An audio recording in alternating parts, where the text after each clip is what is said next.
What's up guys, it's Paul from Boosted Films, and in this video we're going to walk through how I changed the Serpentine belt, also known as a drive belt, on my EVO 8. And also in my hand here I have the tensioner or auto tensioner that keeps tension on that same belt. We're going to walk through how you would change this as well.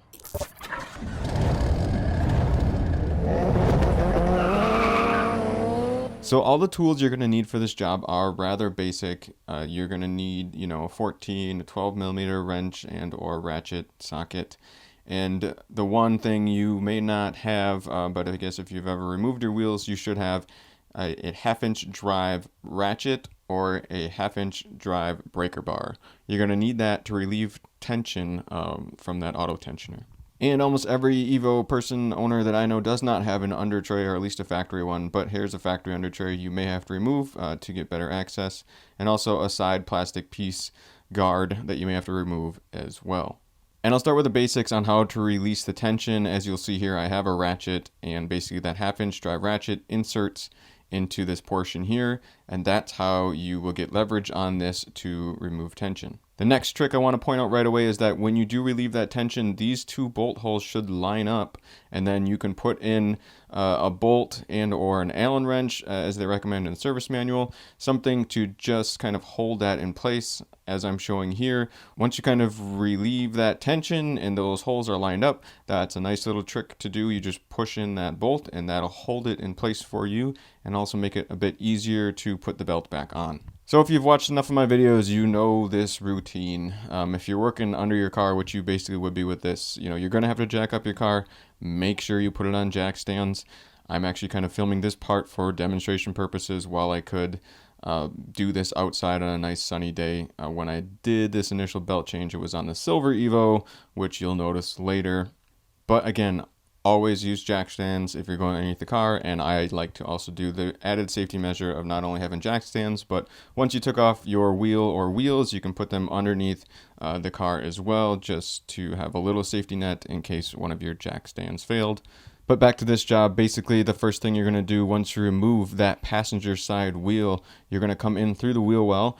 And again, you'll probably see this plastic piece. You may or may not have this plastic guard that you'll have to remove to see. But once you get that plastic guard and or under tray out of the way, you should have a nice clear view of your bottom half, basically, of your belt and this tensioner pulley.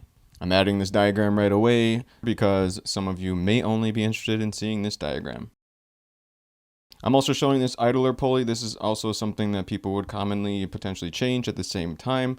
I'm going to walk through a little bit of tips on how to change that later in the video as well. So now we've cut to the silver EVO where I have my 1/2 inch drive ratchet in that slot that it fits in. And then as you can see, I'm going to rotate this or pull it counterclockwise, and that's going to relieve tension.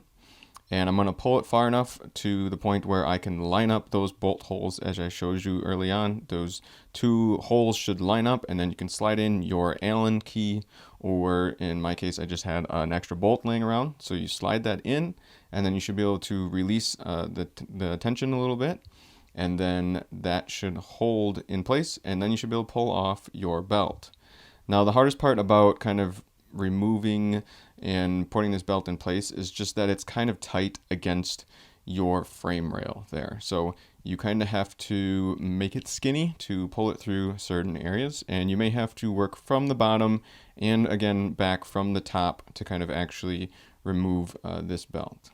And here you can see I basically managed to pull this out all the way from the bottom.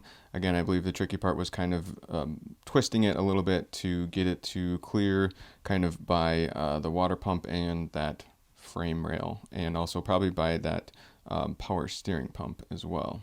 So this is the belt I'm putting on. It's just a Gates replacement belt, K060705. And as you can see, if you inspect your old belt and it looks like mine, it definitely needed to be changed.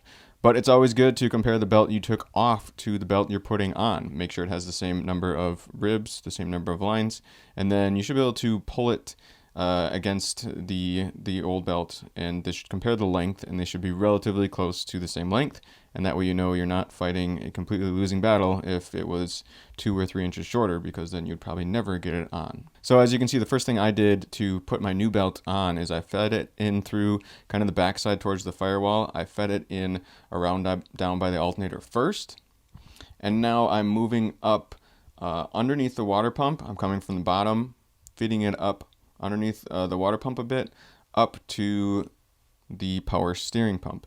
And this is where you kind of probably have to twist it a little bit to work it around that power steering pump and then get it on that power steering pump pulley. So there's more than one way to do this job for sure, but basically what I ended up doing was attaching it to my alternator towards the back of the car, and then running it underneath that water pump, and then running it up and over back around this power steering pump pulley.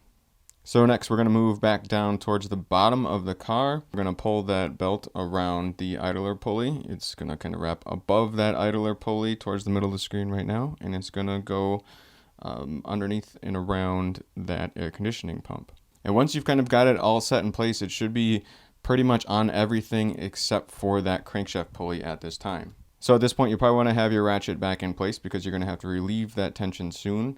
But you should ideally be able to get that belt wrapped all the way around that crank pulley, and then it should be back in place. But before you do release that tension, it wouldn't hurt to go back above the car, check and make sure that belt is lined up on that alternator and on that power steering pulley as well. But once you do that, then you should be able to use your ratchet or breaker bar again to rotate that counterclockwise. And then once that hole is kind of lined up again, you should be able to easily remove that bolt or Allen wrench that you had in place to bring tension back on that belt and hold your serpentine belt in place. And just showing you a bit of the way the belt routing goes with the view that I could get from outside the car.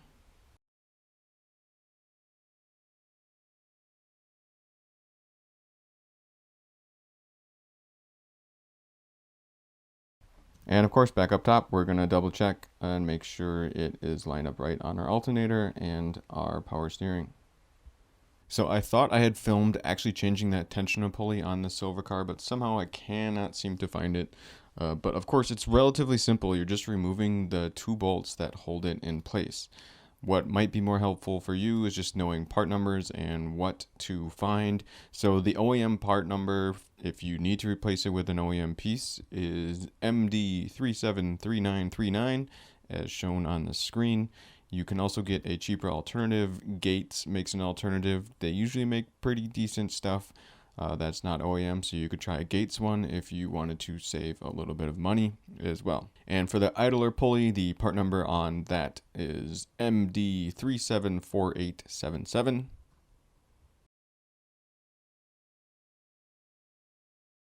But there is a trick to changing this idler pulley. I know sorry I didn't show the actual trick, but if you look at this idler pulley from below and then we move up top to where this motor mount is, you're going to have to loosen these 3 nuts and drop down the engine. Basically, you need to drop the engine down. I don't know how far exactly, maybe 1 inch or more to get it to actually clear, to get that bolt to clear that frame. So the 1 bolt that holds that idler pulley on, to get that out all the way, you'll need to just basically lower the engine a little bit to get that out. So torque specs on the screen as well. The torque specs for that center bolt for that tensioner pulley look to be 33 foot-pounds. And the other bolt on that pulley that's just off to the side there, that smaller bolt's going to be about 18 foot-pounds. And the 1 bolt that holds on the idler pulley, you're going to torque that down to 59 foot-pounds. And if you're just maybe taking these off to inspect them, or if you have a noise you're trying to track down, I recommend taking the part off and then just giving the pulley a spin, and you should be able to hear if it's kind of noisy. That might be the source of your noise. If you're getting some sort of odd noise, it could be that. If it's hard to spin, that's another sign that it needs to be replaced. And this works for pretty much any pulley that's on the front of the engine there. If it doesn't spin freely and if it makes noise, it probably needs replacing. So that's about it for this video, guys. As always, I appreciate everybody watching. Of course, it's not easy for me to update the actual video here. So if there are updates that needed to be made, check the comments in the comments section or check the video description. If you have a better way of doing this or you have some tips for us, leave those in the comments section as well. And this is Paul from Boosted Film saying thanks so much for watching.